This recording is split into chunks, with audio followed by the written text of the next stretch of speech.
AP के सभी जबरदस्त सवालों में से यह भी एक सवाल है। चलिए इसे करते हैं सॉल्व।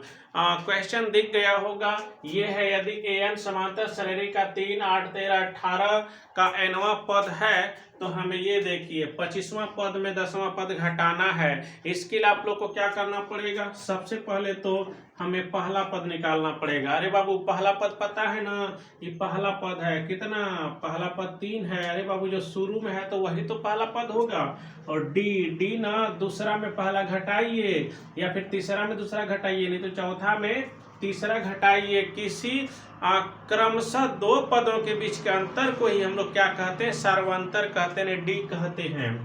तो 8 में 3 घटाइएगा तो कितना बचेगा? 5।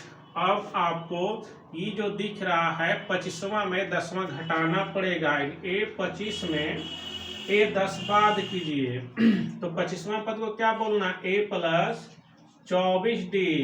इधर माइनस है। ए डी, ए 10 का मतलब होता है 10वां पद, मतलब ए प्लस 9d, यानी 1d हमेशा कम लिखना होता है। यदि बाय द वे हम 100वां पद निकालें तो 100वां पद के लिए क्या लिखेंगे? ए प्लस 99d। 20वां पद निकालना हो तो ए प्लस 19d।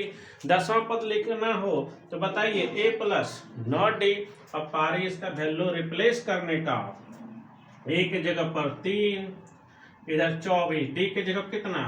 5, और ये दोनों गुना में है डी के साथ। आइए माइनस इधर दिखाते हैं। ए के जगह पर 3, 9, डी के जगह कितना रखना है? 5। हाँ, तो ये 3 है प्लस 24 पंचे कितना हो जाएगा? 5 चौके 20, 5 दूनी 10, 10 दू 12। और ये देखिए 3 और इधर प्लस है, 9 पचे 45। तो 120 और 3 मिलाकर तो 123 हो जाएगा। और इधर 45 और 3 मिलाकर तो 48 होगा। कितना हो जाएगा? 48। अब 127 में 48 बात करना, 13 में 8 घटेगा तो 5, और यहाँ पर 11 में 4 घटेगा तो 7, 7 4 11 होता है। इस तरह से 75 इस प्रश्न का उत्तर है। क्या ऑप्शन में 75 है? तो हाँ है, option B is the right answer. इस तरह से ये बन गया।